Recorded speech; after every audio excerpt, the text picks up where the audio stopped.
I walked through my front door after 3 days in the hospital, still tender from emergency surgery, only to find my stepfather directing a crew of men as they drilled out my locks. When I tried to stop them, Doug shoved me so hard I hit the porch railing, and they just kept working like I was invisible. What happened next changed everything. By the time I was finished, they'd lost far more than access to my house, and that security footage went places they never anticipated. Before we jump back in, tell us where you're tuning in from, and if this story touches you, make sure you're subscribed because tomorrow, I've saved something extra special for you.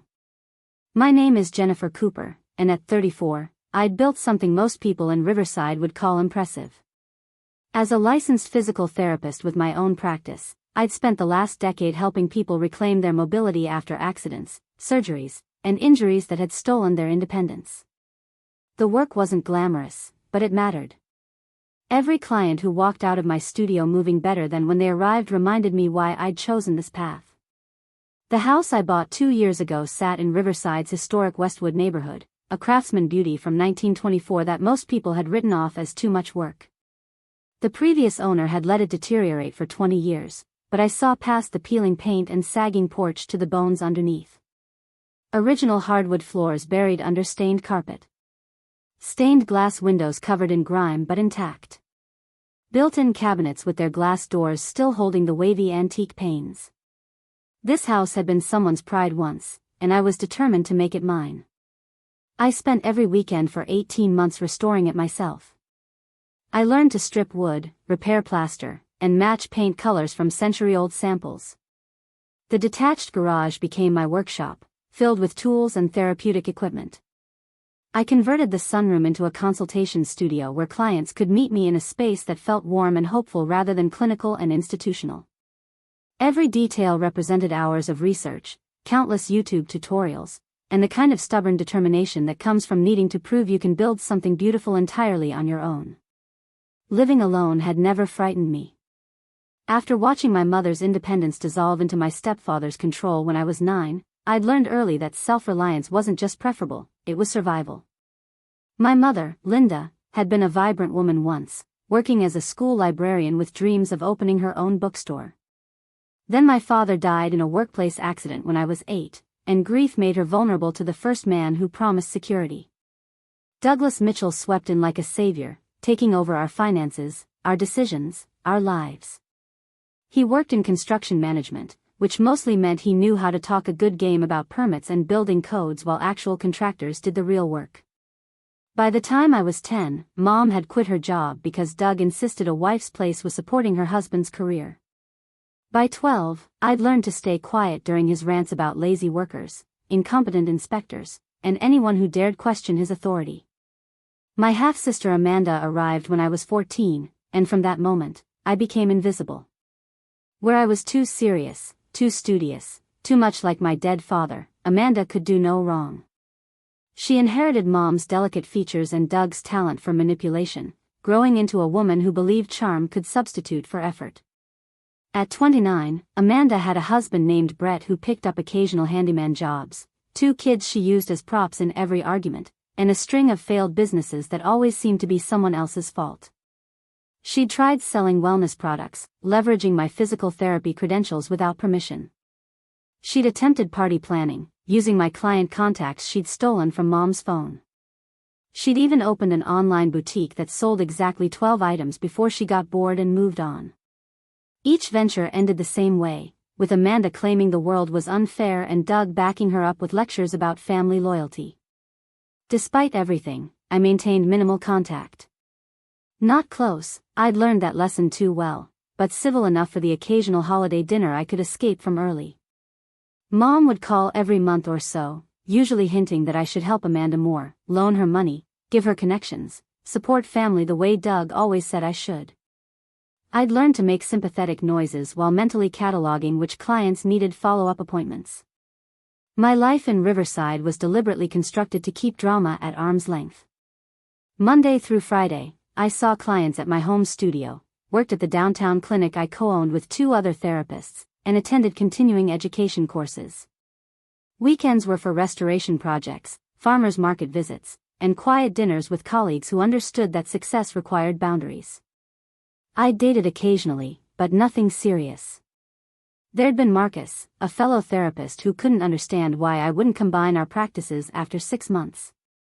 Then David, a divorce teacher who seemed perfect until I realized he wanted someone to help raise his teenagers rather than be an actual partner. My house became my sanctuary. Each room reflected choices I'd made without compromise. The living room with exposed beams I'd painstakingly restored.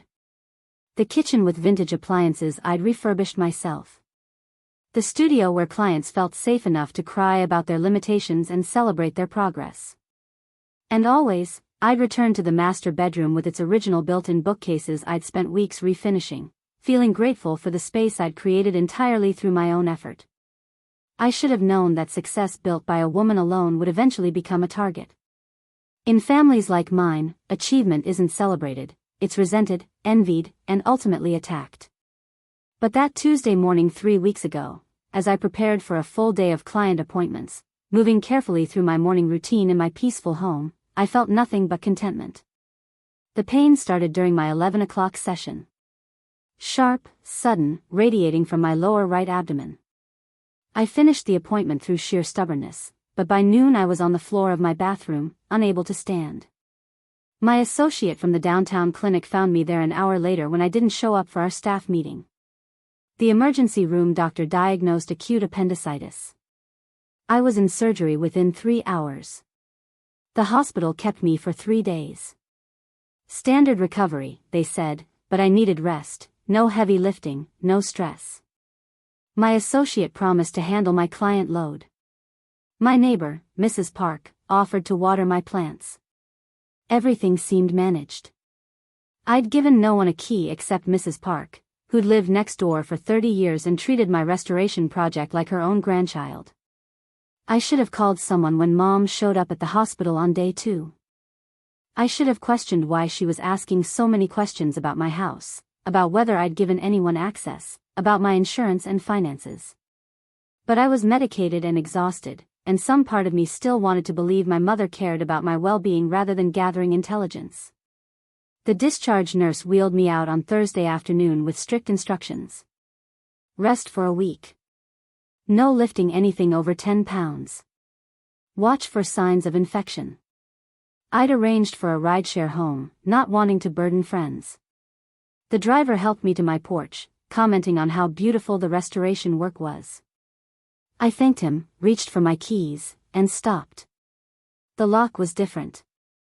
Not my vintage brass mechanism I'd restored and rekeyed myself. This was new, cheap, chrome instead of brass. I tried my key anyway, already knowing it wouldn't work. That's when I heard the drill from inside. I stood on my own porch, staring at the unfamiliar lock while sounds of construction echoed from inside my house. My incision throbbed, a dull reminder that I'd been sliced open just days ago. The rideshare driver had already pulled away, leaving me alone with my overnight bag and a growing sense of dread. I knocked.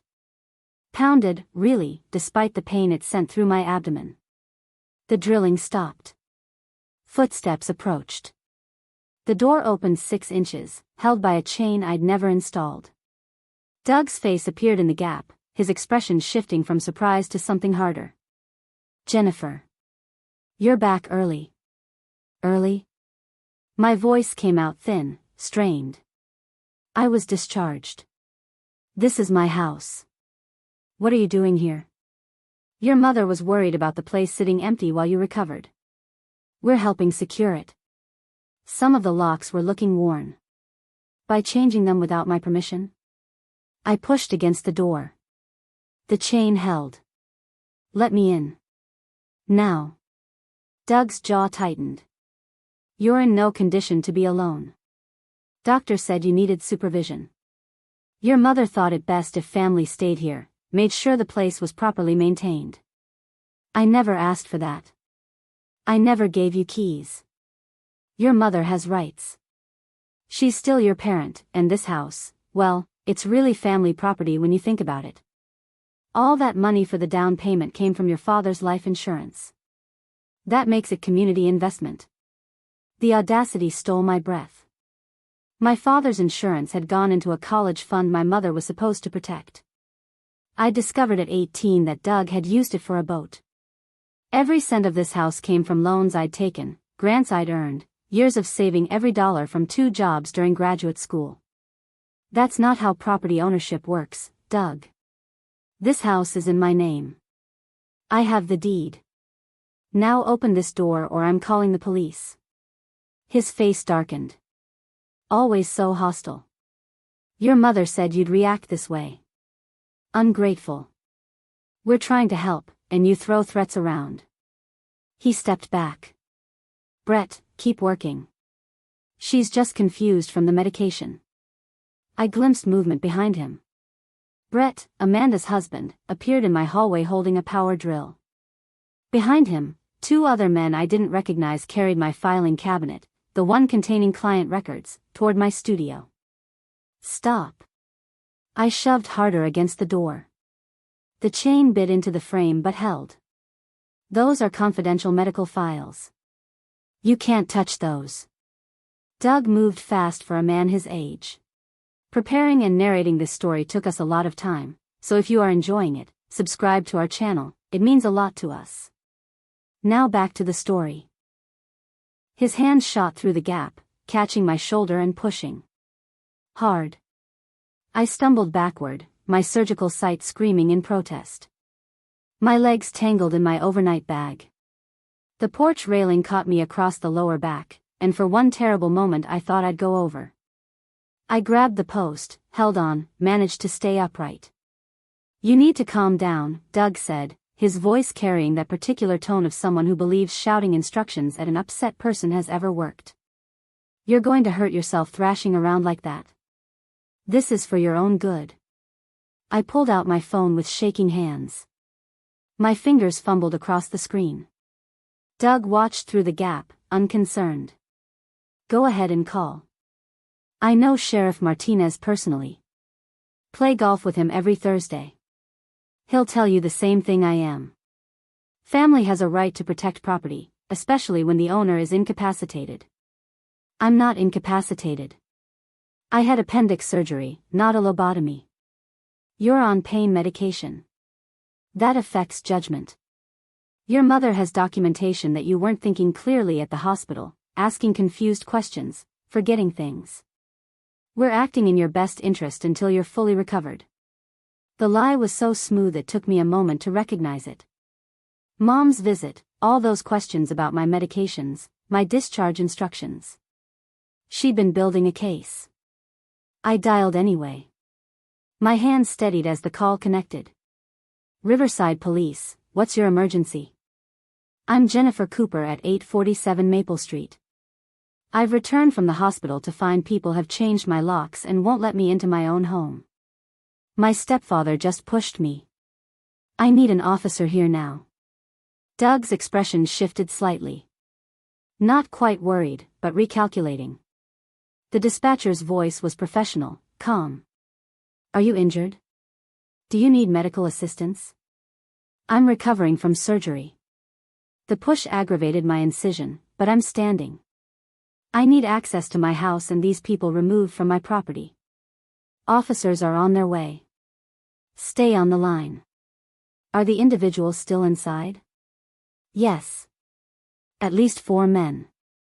They're going through my things, moving furniture. I can hear them. Through the gap, I watched Doug's face. He closed the door. I heard the chain slide off, and for a moment I thought he'd let me in. Instead, the deadbolt clicked into place. Ma'am, the door just locked, I told the dispatcher. They've locked me out completely. Officers are 3 minutes away. Do not attempt to enter. Stay in a safe location. I moved to Mrs. Park's yard, still holding my phone, watching my house like it might disappear.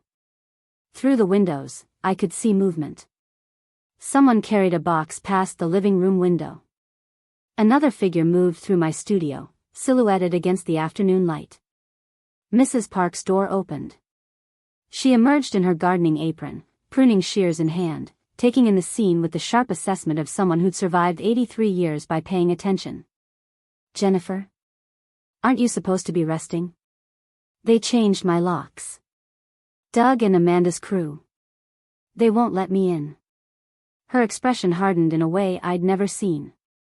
Those people showed up yesterday morning. Said you'd asked them to do some repairs while you recovered. I thought it was odd you hadn't mentioned it when I saw you Tuesday, but I didn't want to pry. I never asked them. I never gave permission. I have my security camera footage. Doorbell camera catches your whole front porch and driveway. She patted my arm. Come inside. You shouldn't be standing after surgery. The police are coming. I need to be here when they arrive. Then sit on my porch at least. You're pale as paper. She was right. The adrenaline was fading, leaving exhaustion and pain in its wake. I lowered myself onto her porch swing, every movement careful, and watched my house. 2 patrol cars arrived within minutes. The officers approached with that particular wariness of domestic calls. I stood, introduced myself, explained the situation. One officer, a woman named Torres, took notes while her partner approached my front door. Doug answered promptly, all charm and concern now. Officers, thank goodness. My stepdaughter is having some kind of episode. She just got out of the hospital, still on heavy pain medication. We've been trying to help, but she's become aggressive and confused. Sir, this is Ms. Cooper's residence? Technically, but there are complicated family circumstances. The property investment involved family money, and given her current mental state, we felt it necessary to secure things until she's thinking more clearly.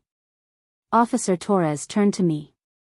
Ma'am, do you have documentation showing ownership? The deed is in my home office. In the file I couldn't get to because they changed my locks. But I can access digital copies through my bank portal. And you did not give permission for anyone to change your locks or enter your home? Absolutely not. I specifically arranged for my neighbor to check on things precisely because I didn't want family involved. Mrs. Park stepped forward. Officers, I have security footage showing these individuals arriving yesterday with tools and equipment. Jennifer was still in the hospital at that time. I'd be happy to provide that footage. Torres nodded. We'll need that. Sir, you're going to need to open the door and allow Ms. Cooper to access her property documentation. Doug's pleasant expression cracked slightly. Now hold on. I know Sheriff Martinez personally. This is a family matter that doesn't require police involvement. Sir, if this property belongs to Ms. Cooper and she's asking you to leave, that's trespassing. The sheriff's office doesn't override property rights. Open the door. Amanda appeared behind Doug, bouncing Emma on her hip with theatrical concern. What's all the noise? The children are frightened. Uncle Doug was just trying to help Jenny with repairs. She always overreacts to family trying to support her. I don't need support.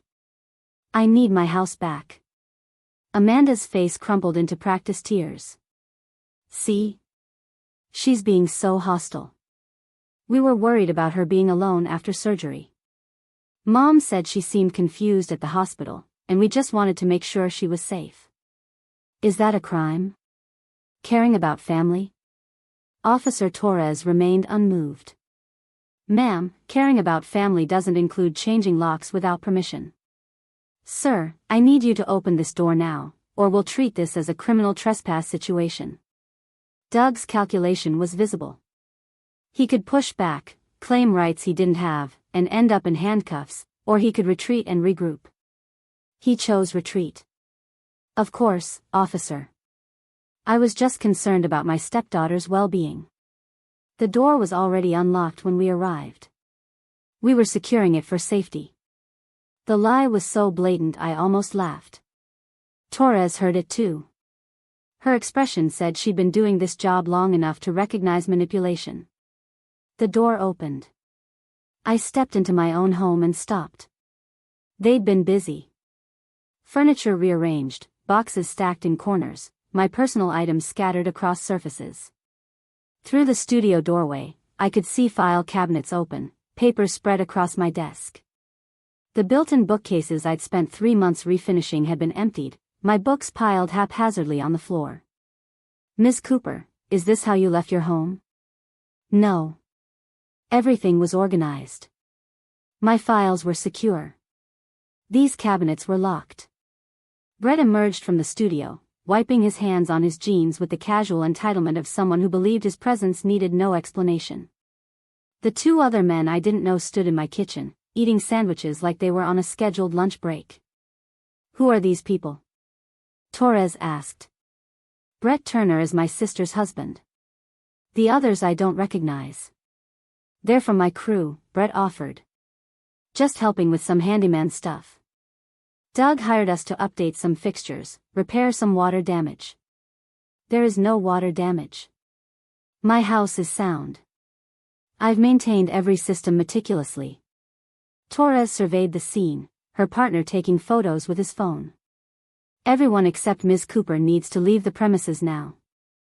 Doug started to protest, something about unfinished work and family rights, but Torres cut him off with a look that had probably ended 1,000 arguments before words could complicate them. This is private property. The owner is present and asking you to leave. That's the end of the discussion. Amanda shifted tactics, her tears drying instantly. Fine. We were just trying to help. But don't come crying to us when you can't manage on your own, Jenny. Some of us actually care about family, even when it's not convenient. She handed Emma to Brett and swept past me with theatrical dignity, making sure to bump my shoulder as she went. The jolt sent pain radiating from my incision. I sucked in a breath, pressed my hand to my abdomen. Torres noticed. Ma'am, do you need medical attention? I just need them gone. It took 20 minutes to clear everyone out. Brett and his crew gathered their tools with deliberate slowness, making a show of carefully collecting their belongings while Torres and her partner watched. Doug lingered in the doorway, his public mask firmly in place. Jennifer, when you're feeling better, more yourself, we should talk about your mother's concerns. She's genuinely worried about you being alone in this big house with no one to help if something goes wrong. Officer Torres, is he legally required to leave when asked? Yes, ma'am. Then this conversation is over. Leave my property, Doug. His eyes went flat, that look I remembered from childhood when his charm failed and the real man underneath showed through. You're making a mistake. Family is all you've got in the end. Push us away, and you'll find out just how alone you really are. I'll take my chances. After they left, Torres helped me walk through the house, documenting everything. The changed locks on both exterior doors and my studio. The emptied bookcases. The filing cabinets that had been forced open, their locks broken. My client files scattered across the desk, confidential information exposed. The workshop in the garage had been ransacked, equipment moved, tools missing. They took my TheraBand resistance set, I said, staring at the empty shelf where I kept therapeutic equipment worth several $100s. And the portable ultrasound unit I use for home visits. Torres photographed everything. That's theft. Do you have receipts, serial numbers? Everything's documented. I keep detailed records for insurance and tax purposes. I moved to the studio, booted up my computer, and stopped. The screen was cracked, a spiderweb of damage radiating from a central impact point. They destroyed my computer. Deliberate? I picked up a hammer from my desk, one from my own toolkit, with suspicious marks on the handle. I don't leave tools in my studio. This came from my workshop. Her partner, who'd been checking the rest of the house, called from upstairs. Officer Torres, you need to see this. My bedroom had been transformed into what looked like a storage unit. Boxes everywhere, Amanda's inventory for whatever business she was currently pretending to run. My bed was buried under plastic bins of cheap jewelry and scarves. My closet had been emptied, my clothes piled on the floor, replaced with racks of Amanda's merchandise. They were moving in, I said, the realization settling like concrete in my stomach. This wasn't about helping me recover. They were taking over my house. Torres nodded slowly. We see this sometimes. Family members target someone who's vulnerable, hospitalized or traveling, and establish occupancy. By the time the owner returns, they've created a situation that's legally complicated to resolve. If you hadn't come back today, if you'd followed discharge orders to rest somewhere else for a week like they probably hoped, this would have been much harder to undo. What do I do? First, you need a locksmith. Get every lock changed again, this time by someone you trust. Second, you file a police report for theft, trespassing, and destruction of property. Third, you might want to talk to a lawyer about a restraining order. Mrs. Park appeared in my doorway with a man I recognized as her son, Anthony, who ran a security company downtown. Jennifer, Anthony brought his spare cameras. We're setting up a temporary system until you can get something permanent installed. No one's getting back in here without you knowing about it. I wanted to argue, to insist I could handle this myself, but my incision was throbbing, my legs were shaking, and the reality of what had almost happened was catching up to me. If I'd rested another day at a friend's house like the nurse had suggested, if I'd taken up Mrs. Park's offer to stay with her, I might have returned to find them fully entrenched with Doug's police connections, making removal nearly impossible. Thank you, I managed. Anthony was already mounting cameras, his movements efficient and professional. Front door, back door, garage, and studio. You'll have a full perimeter by tonight. Mom showed me her footage from yesterday. These people were brazen. They brought a moving truck. A moving truck? Mrs. Park pulled out her phone, showed me the footage. Sure enough, yesterday morning, a small moving truck had backed into my driveway. Doug directed while Brett and his crew unloaded boxes, furniture, what looked like a dismantled crib. They'd been planning to fully occupy my house, probably claim some kind of adverse possession or family emergency justification. Torres reviewed the footage, made notes. Ms. Cooper, this significantly strengthens your case. This was premeditated. We'll need copies of this footage for the investigation. Whatever you need, Mrs. Park said. After the officers left with promises to follow up, after Anthony finished installing cameras, after Mrs. Park insisted on making me tea I was too nauseous to drink, I stood in my living room and looked at the wreckage of my carefully built sanctuary. They'd been here less than 2 days and had undone months of work. Books damaged.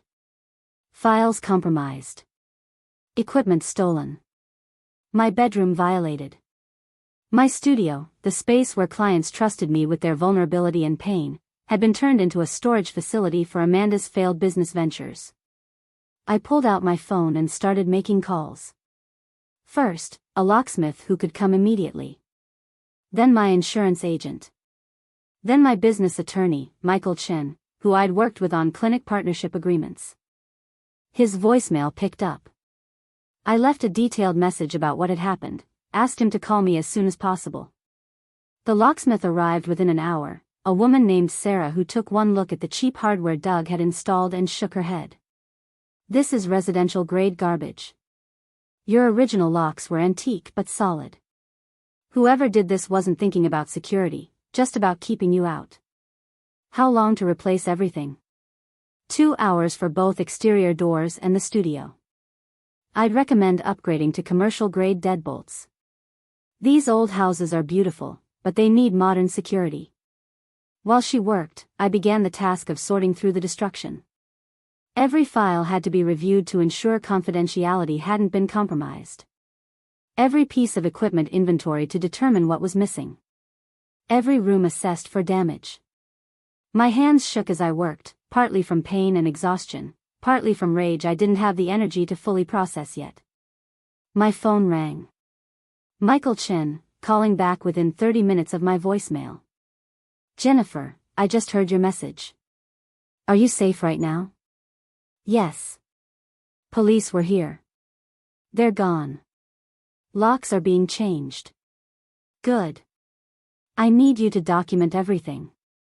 Photos, video, written descriptions. Every damaged item, every missing piece of equipment, every violation of your space.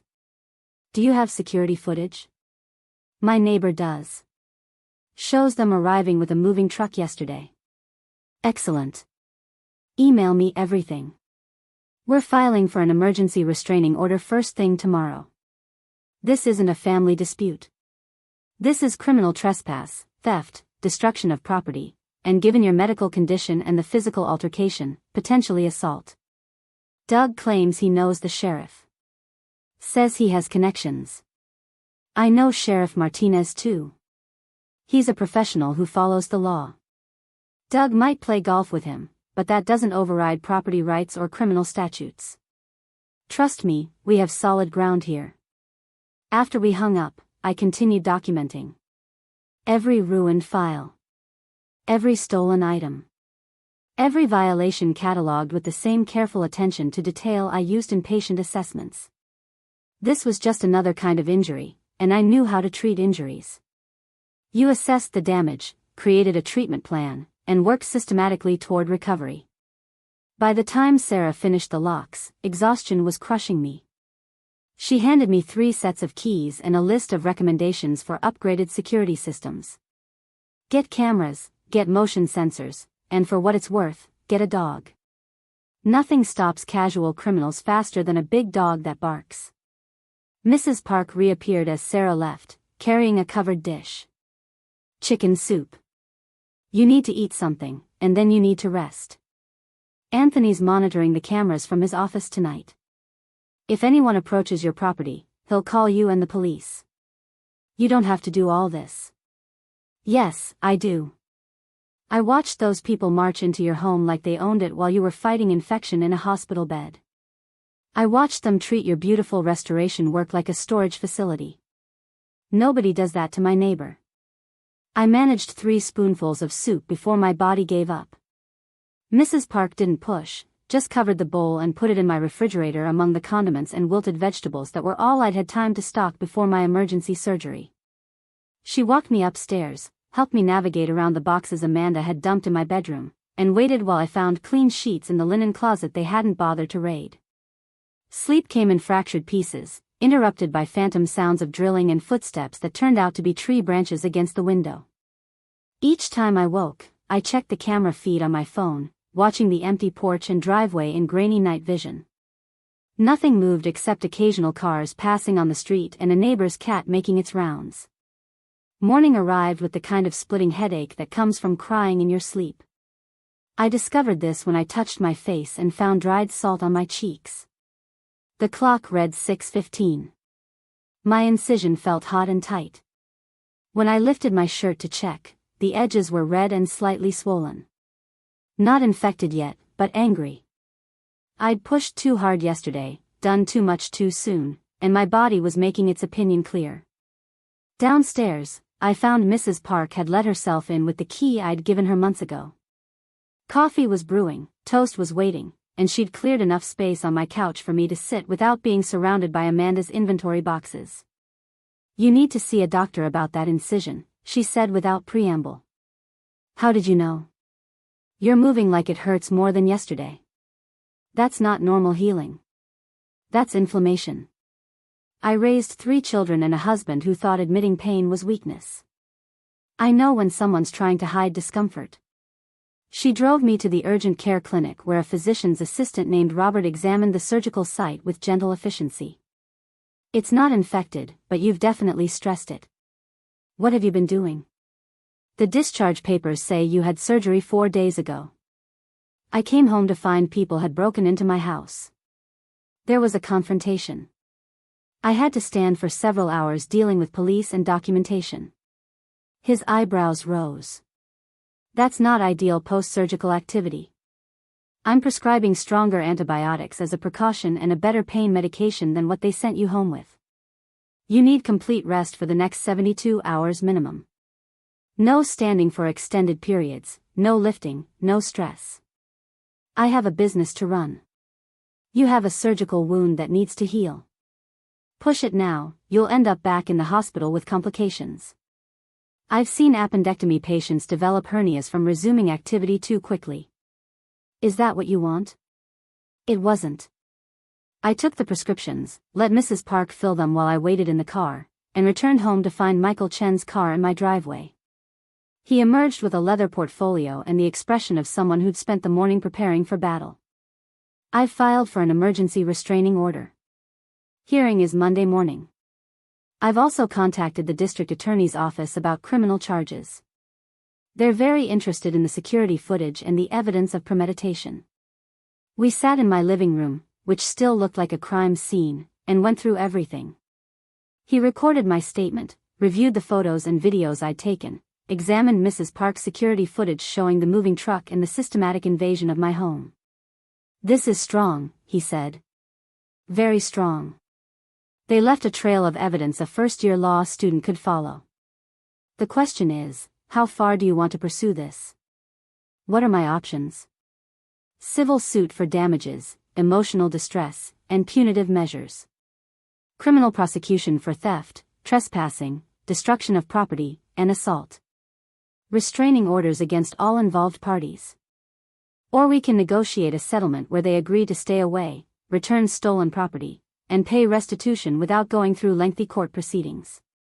I thought about Doug's face when he pushed me, Amanda's manufactured tears, Brett's casual entitlement as he ate sandwiches in my kitchen. I thought about my mother asking all those careful questions in the hospital, gathering information to enable this invasion. I thought about how they'd planned this, how they'd waited until I was most vulnerable, how they'd assumed I'd be too weak or too medicated to fight back. I want all of it. Every legal avenue. I want restraining orders so comprehensive they can't come within 100 yards of me or my property. I want criminal prosecution so there's a permanent record of what they did. And I want a civil judgment that ensures they understand actions have consequences. Michael nodded slowly. That's the nuclear option. It will be expensive, time-consuming, and it will permanently destroy whatever relationship remains with your family. They destroyed that when they changed my locks while I was recovering from surgery. I'm just making sure they can't do this to anyone else. Then we proceed with everything.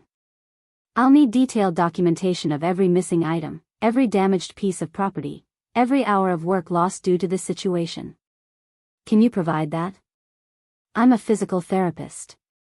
Documentation is what I do. Over the weekend, I worked from my couch with my laptop, creating the most detailed accounting of damages I'd ever assembled. Every client file that had been compromised, requiring notification letters about potential confidentiality breaches. Every piece of equipment missing from my workshop, with receipts and serial numbers. Every hour I'd have to spend restoring order instead of seeing clients. The financial impact was staggering, but the professional damage was worse. Trust was currency in my field, and having to tell clients their private medical information had been exposed because my family broke into my home office felt like failure. Monday morning brought the restraining order hearing. Michael had warned me that Doug and Amanda would be there, that I'd have to face them in a courtroom. I dressed carefully in professional clothes that didn't press against my still tender incision and prepared myself for whatever performance they'd planned. The courtroom was smaller than I'd expected. Doug sat with a public defender who looked overworked and underprepared. Amanda had hired someone slightly better, a man in an expensive suit who kept whispering urgently to her. My mother sat in the gallery, tissue clutched in her hand, looking frail and confused. The judge, a woman named Patricia Blackwell who looked like she'd heard every excuse and bought none of them, called the hearing to order. Michael presented our case methodically. The security footage showing the moving truck. The photos of my destroyed computer and ransacked studio. The medical documentation of my post-surgical condition and the inflammation caused by the confrontation. The police report detailing Doug's admission that he'd pushed me. Doug's attorney tried to frame it as a family misunderstanding, a well-intentioned effort to help that had been misconstrued. Mr. Mitchell was acting out of genuine concern for his stepdaughter's welfare.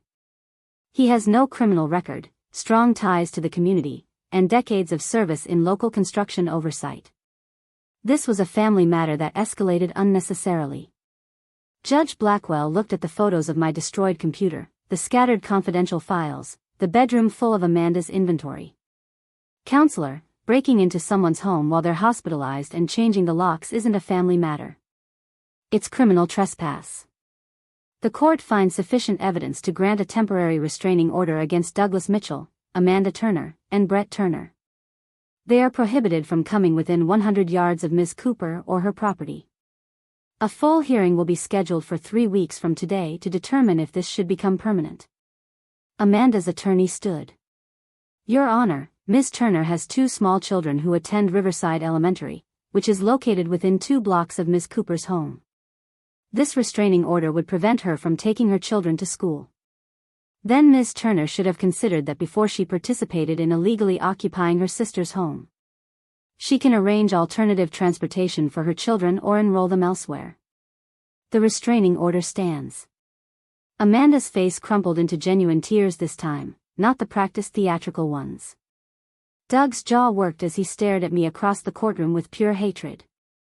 Brett looked confused, like he still didn't understand how helping his wife's family had become a legal problem. As we filed out, my mother approached. Michael stepped between us immediately, but she raised her hands. "Jennifer, please. Can we talk? Just for a moment?" "Mrs. Mitchell, your daughter has a restraining order," Michael said. "I'm not subject to it. I wasn't involved. I just want to understand what's happening. This is tearing our family apart." I looked at her, this woman who'd given birth to me but chosen Doug over and over again. Who'd enabled his control, excused his temper, and apparently helped plan an invasion of my home while I recovered from emergency surgery. "You came to the hospital and asked me about my house, my insurance, my discharge plans. You gathered intelligence for them. Don't pretend you weren't involved. I was worried about you being alone. That's not a crime. Being worried and coordinating a hostile takeover are different things. You chose your side when you helped them plan this. Now you live with that choice."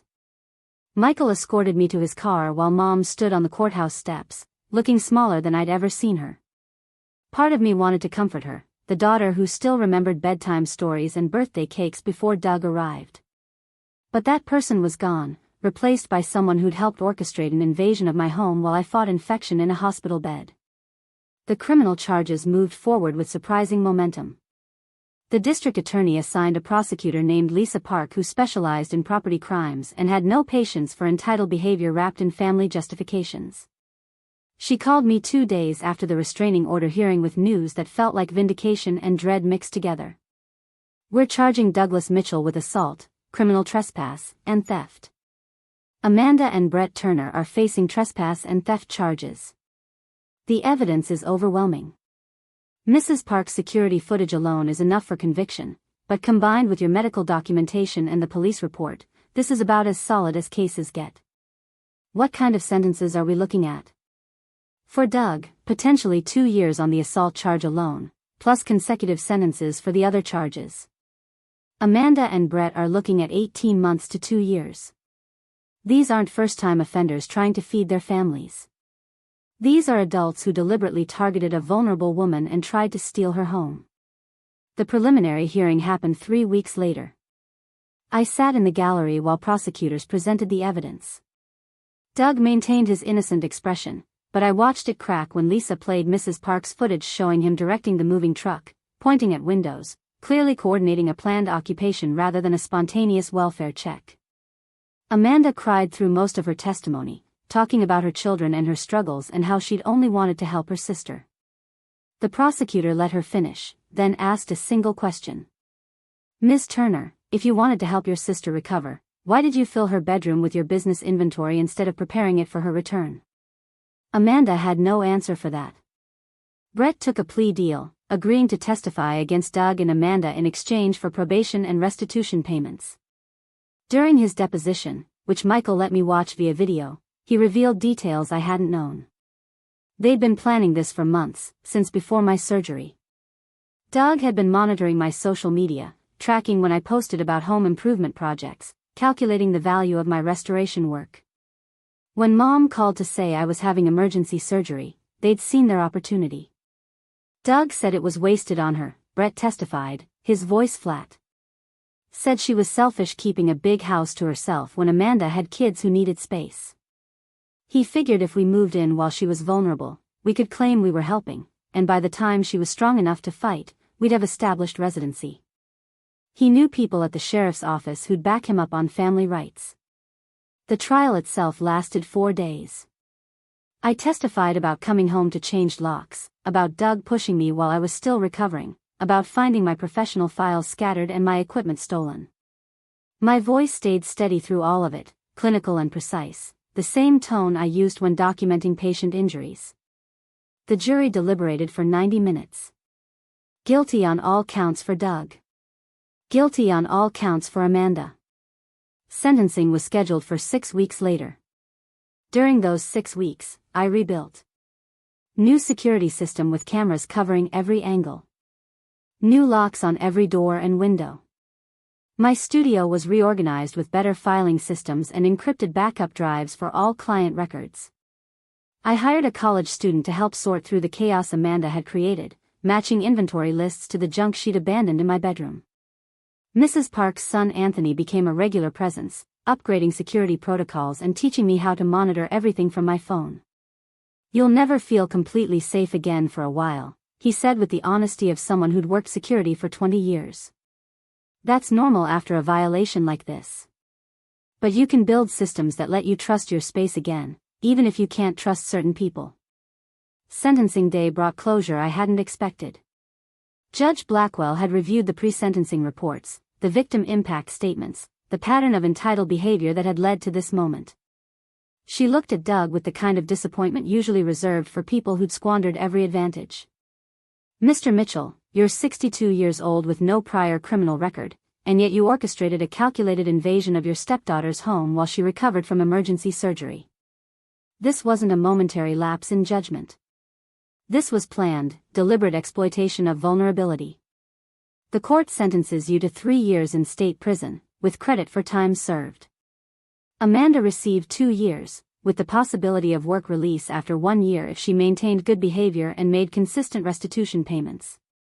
She sobbed through the entire sentencing while Brett sat in the gallery holding their children, his face carefully blank. My mother attended every day of the trial, sitting on the opposite side of the courtroom, never approaching me again. After sentencing, she sent a letter through Michael rather than violating the communication boundaries I'd established. I read it once, sitting in my restored studio with late afternoon light streaming through windows that now had security sensors. She'd filed for divorce. She was staying with her sister in Portland. She'd started therapy and was beginning to understand how many years she'd spent enabling abuse in the name of keeping peace. She didn't ask for forgiveness or even contact. She just wanted me to know she was trying to become someone better. I filed the letter away and returned to work. My clients had been understanding about the disruption, some even sharing their own stories of family members who'd crossed boundaries and demanded access to things they hadn't earned. The support was unexpected and healing in ways I hadn't anticipated. 6 months after everything began, I stood in my living room during a small gathering I'd organized. Not clients or family, but the people who'd helped me through the crisis. Mrs. Park and Anthony. Michael and Lisa.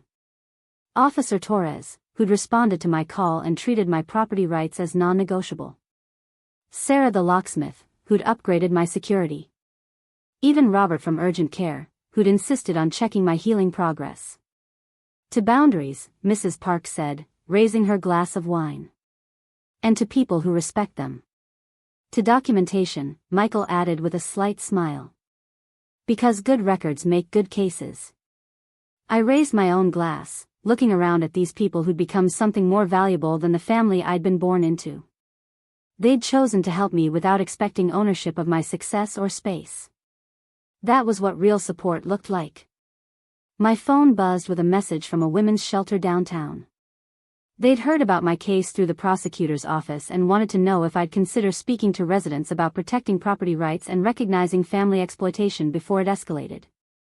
I typed back a quick yes and set the phone aside. Doug and Amanda had tried to take everything I'd built. Instead, they'd taught me exactly how strong I'd become. My house stood solid, my business thrived, and my boundaries were reinforced with legal precedent and security systems that would alert me to any threat before it reached my door. They were right about one thing. This wasn't over. But what continued wasn't their control or entitlement. What continued was my life, rebuilt better than before, surrounded by people who understood that support means empowerment, not ownership. Up next, you've got 2 more standout stories right on your screen. If this one hit the mark, you won't want to pass these up. Just click and check them out.